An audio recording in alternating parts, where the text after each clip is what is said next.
समांतर श्रेणियों का योग, यानी find the sum of the AP, है ना, यानी कि समांतर श्रेणियों का सम करना। पहले हम टर्म निकालने थे, यानी कौन से टर्म पे उपस्थित ये है और ये किस टर्म पे उपस्थित है ये निकालने थे। बड़े जैसे कि ए एन और एन, इन दोनों का मतलब है कि ये टर्म है, ये नंबर है, इस नंबर पर ये उपस्थित है और ये कौन से नंबर पर उपस्थित है ये है। अब बेटा यहाँ पर निकालना है कि ये जितने जो संख्या है उनको प्लस करना है, योग करना, यानी 1 से लेकर 10 तक टोटल योग कितने, जैसे कि 1 2 3 4 5 6 और 7 और 8 और ये 9 और ये 10, ये कितने टोटल कितने हैं। तो यहाँ पर हम जोड़ेंगे 1 2 3 3 4 और 5 और ये हो गया बेटा 1 2 3 4 5 और ये 55, यानी टोटल कितने आया बेटा 55, यानी इन पदों का योग, किनका, इन पदों का योग, यानी कि 2 और 7 कितने हुए 9, 9 और 22 कितने हुए 21, ऐसे बेटा 10 टर्म है। कितने टर्म है 10, तो 10 टर्म के योग निकालना, सम करना है।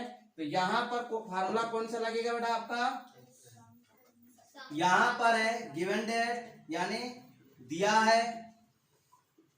यहाँ पर कौन सा पहला टर्म कौन सा दिया है बेटा, a1 बराबर, यानी ए एन बराबर कितना है 1 और ए एन बराबर कितना है 10, टोटल कितना है बेटा 10। तो अब यहाँ पर डी निकाले हैं, तो डी कैसे a2 माइनस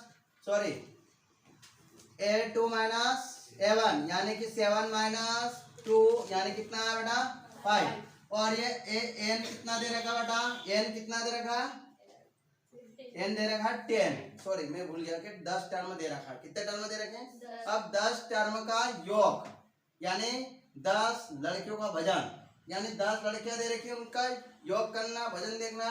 तो ऐसे बेटा एक 2 किलो का है, 5 किलो का है, 12 किलो का है, 15 किलो का, ऐसे निकालना।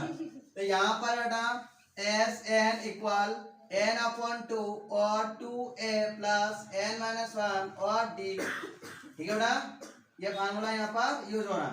अब एस n की वैल्यू कितनी बेटा, यहाँ पर 10 इक्वल 10 अपॉन 2, और यहाँ पर 2 और a की वैल्यू कितनी बेटा 2, और प्लस तो बेटा प्लस, और n का मान कितना दे रखा है 10 माइनस 1 और d का मान कितना दे रखा है यहाँ पर 3, यानी यहाँ पर क्या करा 5 बेटा, ठीक है बेटा, यहाँ पर कितना है 5। यहाँ पर क्या किया बेटा कि इन टर्मों का योग निकालना है यहाँ पर।